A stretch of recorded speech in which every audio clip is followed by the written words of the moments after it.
The VK7201K, ever since its release, was the worst damage per minute single shot tier 10 heavy in World of Tanks Blitz. That's obviously not something you're always going to be proud of. To be fair, the tank hits very hard. It had 640 damage per shot.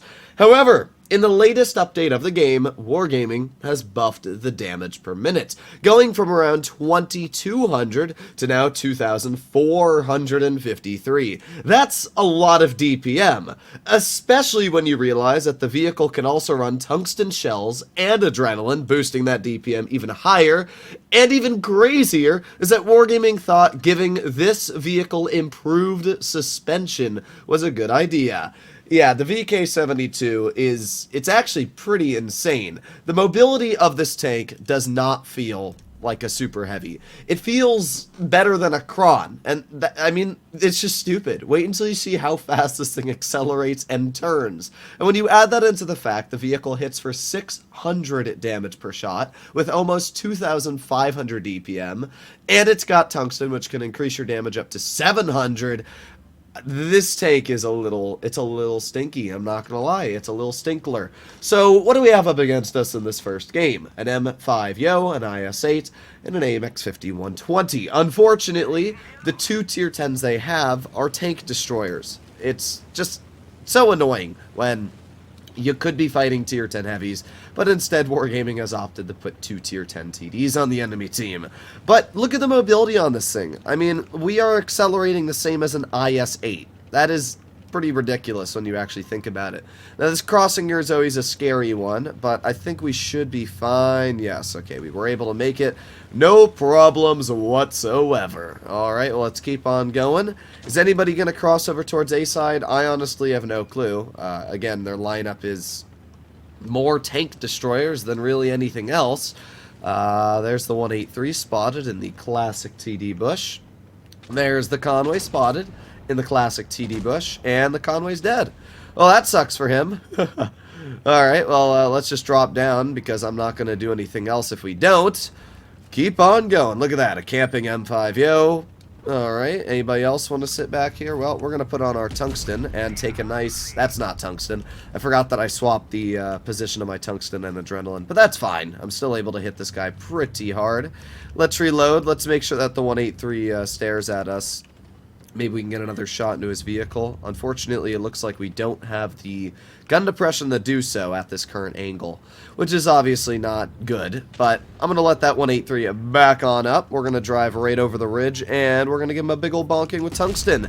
There you go. 720. I mean, that just feels so insane to roll a tank for 720 while having 2,700 hit points myself. So we're going to roll up this hill, and we're actually going to shoot the AMX if I can, because that vehicle's got a lot more health and is a lot more deadlier than a tank that I can obviously just kill pretty easily. So we've been able to bring the AMX down a pretty sizable chunk, and in the process we've also gotten the 183 killed. Two very important things in this game.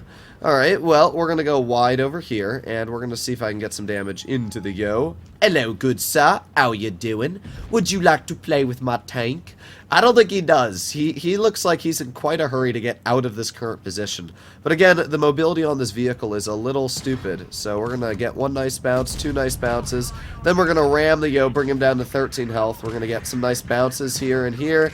Alright, yep, another nice bounce from the enemy AMX. And just like that, all we need to do is just give this Yo a little bonk, and he's dead. Then we're going to aim it on the AMX and hit him with a heat shell just to guarantee the pen. And look at that! We've already been able to kill basically everybody on the enemy team. Once again, the VK72 is just insane. The fact that it moves this fast, it's got such good armor, and now it's actually got DPM, it really doesn't have a weakness. For many years I've been saying this isn't a comp tank because of the DPM deficit, but now it doesn't really have a deficit of anything. The tank's insane. This is easily one of the better German heavies for comp. Let's see, we got the Object 268 who's trying to run. Not on my watch! Unfortunately, our shell low-rolled quite a substantial amount, but yeah, I mean, the 268 is not very healthy. In fact, he's dead.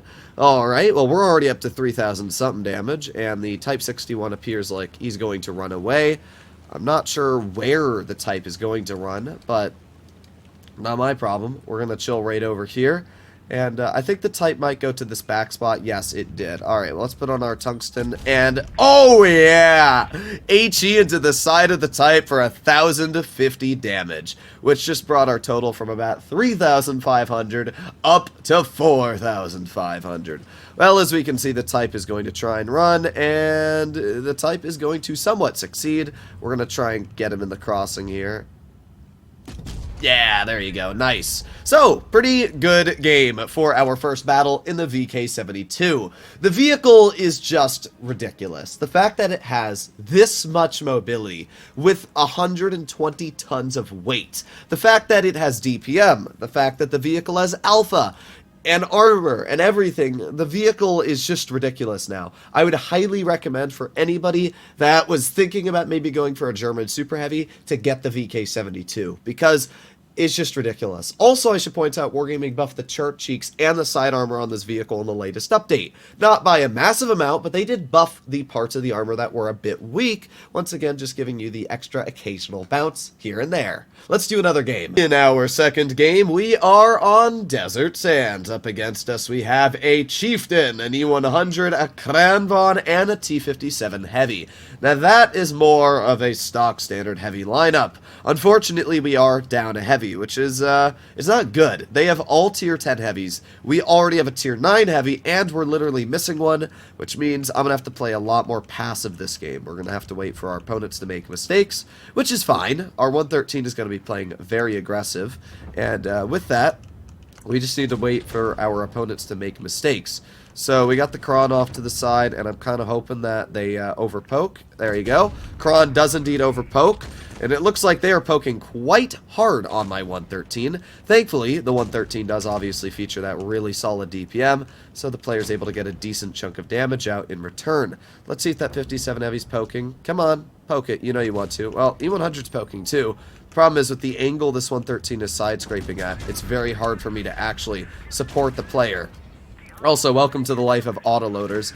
Doesn't really matter how skilled you are, autoloaders are going to ruin your fun. You can also see one of the major problems with this vehicle being the track wheel. It has a pretty poor track wheel, very easy to destroy, especially because of the way you angle this vehicle. It's the frontal plate.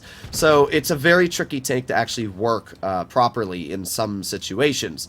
Now right now we do have a bit of support from the waffle, but that's about it. So I'm going to start backing up, and we're going to see if I can get some damage in without killing ourselves in the process. We got the Chieftain poking, and there you go, a nice 750 max roll into his vehicle. Alright, well, we're still alive, we still have 1600 health, and it's definitely going to be a win, because our mediums are now going to start pushing in. This is obviously where you want to use the hit points and armor of your vehicle to just buy time for your team, and we've done a pretty solid job with that so far this game. E100 is chilling in the back, and there you go, he pokes his lower plate. Get a nice 650 damage shot into his vehicle. He doesn't even know we're there because we didn't get spotted. So we're just going to reload. Object causes him the miss, which is honestly pretty sad. Now we're going to aim it on his lower plate. There you go. Another nice shot. Just look at how fast this thing's reload is. I mean, this doesn't feel right. This tank has DPM. Like, normally DPM is reserved for tanks that don't have hit points, that don't have this sheer amount of armor. And now the tank got a massive mobility buff and the armor buff and the DPM and everything. It's just, the tank is stupid. I can say that without a doubt in my mind. Any decent player driving a VK-72 will easily be able to conquer the battlefield, and I would highly recommend to grind this tank. Hopefully you enjoyed today's video. If you'd like to see more like it, please consider smashing that subscribe button down below, and I'll see you all in the next one. Bye-bye.